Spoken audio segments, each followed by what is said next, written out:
আজকে মুহররম মাস শুরু হয়ে গেছে। তালামিজের এই সম্মেলনের শিক্ষা হোক, কারবালা কোনো মাতমের শিক্ষা দেয় না, কারবালা শিক্ষা দেয় আপুসীন থাকার শিক্ষা।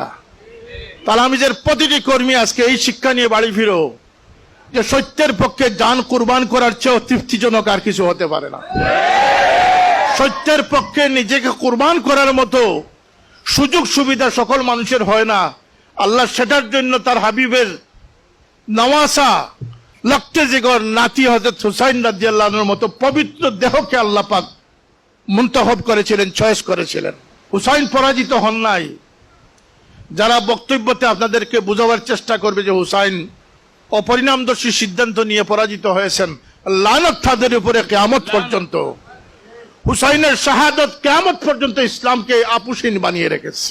আর আজকের দিনে মুসলমানরা দুজকে যাওয়ার সবচেয়ে প্রধান কারণ আমি যেটি চিহ্নিত করেছি, মনে রাখবার যুব সমাজ, ছাত্র সমাজ, প্রিয় তালামিজ বন্ধুগণ, তোমাদের খয়রখা হিসাবে বলতেছি, আজকের সর্বশ্রেণীর মানুষের মধ্যে দুজকের সবচেয়ে বড় নিশান হচ্ছে আখিরাত বিমুখিতা।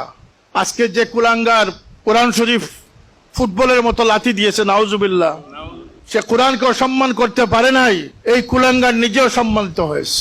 ওই কুলাঙ্গার নাস্তিক কোরআনকে পুড়িয়েছিল, লাথি মেরেছিল।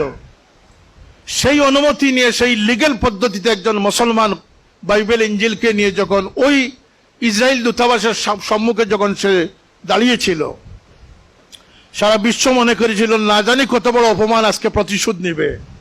কিন্তু আল্লাহর বান্দা সেই বাইবেল এবং ইঞ্জিলকে, তার সেই লাইটারকে সে ছুড়ে মেলে বলেছিল যে এই ধর্মগ্রন্থকে সম্মান করা ইসলামের দায়িত্ব রয়েছে। 3 হাত অগ্রসর হয়ে 7 হাত পিছনে যাওয়ার মতো কাজ থেকে আমাদের বিরত থাকতে হবে। আমাদের লাগামহীন বক্তাদের সেই ফলতামি বক্তৃতাও ইসলামের জন্য ক্ষতিকর বিষয়। আমাকে আপনারা ইসলামের এজেন্ডা মনে করবেন না। আমার পদস্খলন এখান থেকে বের হয়ে গাড়িতে উঠার আগে হতে পারে। আমি মানুষ। একমাত্র আদর্শের ক্ষেত্রে আল্লাহর হাবিব সাল্লাল্লাহু আলাইহি ওয়াসাল্লাম এবং তার সাহাবীদেরকে আমরা আদর্শ হিসাবে মানব। আউলিয়া কেরাম যারা নিরাপদ হয়ে দুনিয়া থেকে চলে গেছেন, তাদেরকে আদর্শ হিসাবে মানব। আমরা কোনো চলন্ত আদর্শকে গ্রহণ করব না, কারণ তার পদস্খলন সামনে থাকতে পারে। আমার সাথে থাকলেই ইসলামে থাকবে এমন কোন নবী হওয়ার মতো দাবিদার কেউ আছে বাংলাদেশে? তাদেরকে আপনারা না বলতে হবে, প্রত্যাখ্যান করতে হবে। আমার সাথে থাকলেই আপনারা ইসলামে থাকবেন এমন ঠিকাদারি কাউকে দেওয়া হয়েছে? এমন নবুয়তি কাউকে দেওয়া হয়েছে?